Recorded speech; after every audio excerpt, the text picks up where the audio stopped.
وہ لڑکی تو تم سے حد درجہ بدزن لگ رہی تھی رمیز، کیا یہی دکھانے کے لیے تم نے اسے اس مہندی میں بلوایا تھا؟ اور تمہاری یہ خوش فہمی کب ختم ہوگی کہ وہ تمہیں جاوید کی جائیداد کا آدھا حصہ بھی دے دے گی؟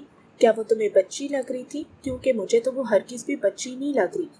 باقر نے انتہائی سرد نگاہوں سے رمیز کا خاموش چہرہ دیکھا تھا۔ نازنین سے ہوئی عزت افزائی کے بعد سے وہ عجیب سا خاموش لگ رہا تھا۔ اس نے آگے بڑھ کر درمیانہ ٹیبل بجایا۔ سامنے براجمان رمیز نے پرسکون نگاہیں اس پر اٹھائیں۔ وہ لڑکی قانونی کارروائی کا حق رکھتی ہے رمیز، اس پر ہاتھ ڈالنا آسان نہیں ہوگا۔ اس کے پاس ہی تمام کاغذات موجود ہیں، اور پھر ابھی ہم بھی کوئی اسکینڈل برداشت نہیں کر سکتے۔ جانتے ہو نا، راحت مظہر کے سیاسی کیریئر کا آغاز حال ہی میں ہوا ہے۔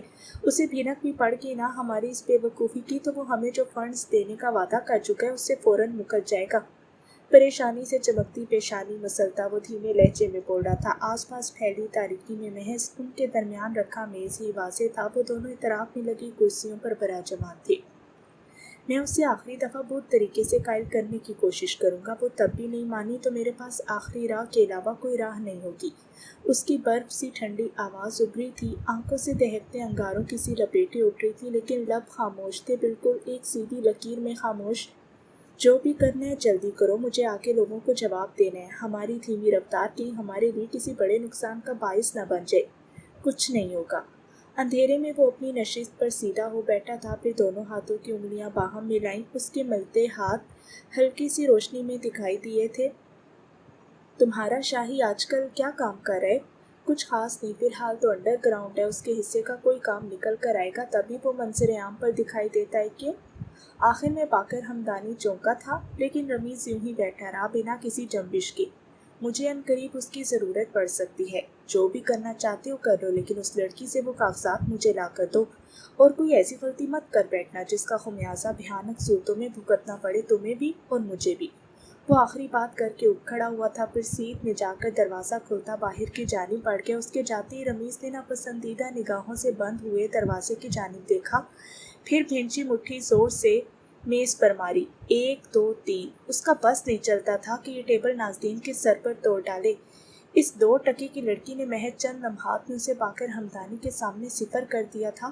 اس کے اندر لاوا سا ابلنے لگا۔ تاریک کمرے میں وہ اسی تاریکی کا سا چہرہ لیے براجمان تھا۔ جاوید مر گیا تھا، لیکن ایک ناسور کو وہ اس کے گلے کا توق بنا گیا۔ اس نے اب ہر گزرتے لمحے میں جاوید سے نفرت کرنی تھی۔ کتنی ساعتیں وہ یوں ہی بے سود لیٹی رہی، اسے علم نہیں ہو سکا۔ اس نے ہولے سے اٹھ کر گھڑی کی جانب نگاہ کی تو حیران رہ گئی۔